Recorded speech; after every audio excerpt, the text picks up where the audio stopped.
દેશમાં હાલ લોકસભાની ચૂંટણીનો માહોલ જામી રહ્યો છે ત્યારે વિદેશ મંત્રી એસ જયશંકર પણ ગતરોજ અમદાવાદ આવ્યા હતા, જ્યાં તેઓએ મીડિયા સાથેની વાતચીતમાં અનેક મુદ્દાઓ પર ચર્ચા કરી હતી, જેમાં તેઓએ ગુજરાત યુનિવર્સિટીમાં વિદેશી વિદ્યાર્થીઓ પર થયેલ હુમલા અંગે અફસોસ વ્યક્ત કર્યો હતો અને આવી ઘટના અપવાદરૂપ હોવાની વાત કરી હતી.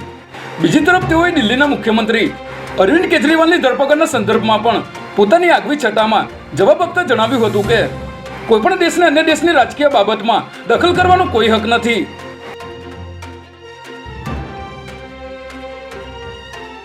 રાજકોટ લોકસભાના ભાજપના ઉમેદવાર પુરુષોત્તમ રૂપાલાના વિવાદિત નિવેદનને લઈને રાજપૂત સમાજનો રોષ યથાવત જોવા મળી રહ્યો છે, જેમાં અંગે ગઈકાલે ભાજપના પ્રદેશ પ્રમુખ સી.આર. પાટીલ સાથે ભાજપના ક્ષત્રિય આગેવાનોની મીટિંગ યોજાઈ હતી, જે બાદ આજરોજ અમદાવાદના ગોતામાં આવેલ રાજપૂત ભવન ખાતે ક્ષત્રિય સમાજના આગેવાનો અને ભાજપના નેતાઓ વચ્ચે યોજાયેલ બેઠક સંપૂર્ણપણે નિષ્ફળ રહી છે, જેમાં ક્ષત્રિય સમાજના આગેવાનોએ કહ્યું હતું કે રૂપાલાની ઉમેદવારી પાછી ખેંચાવો અને રૂપાલાની માફી મંજૂર ન હોવાનું પણ જણાવ્યું હતું.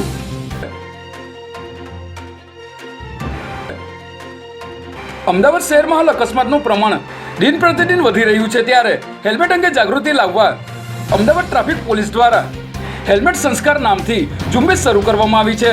આ ઝુંબેશ અંતર્ગત ટ્રાફિક પોલીસે ઈસનપુરમાં આવેલ રોટરી ક્લબમાં 7,000 વિદ્યાર્થીઓને હેલ્મેટ વિતરણ કરીને સુરક્ષાનું વચન લીધું હતું. સાથે જ આ બાબતે વિદ્યાર્થીઓના વાલીઓમાં પણ હેલ્મેટ પ્રત્યે જાગૃતિ લાવવાનો પ્રયાસ કરવામાં આવ્યો હતો.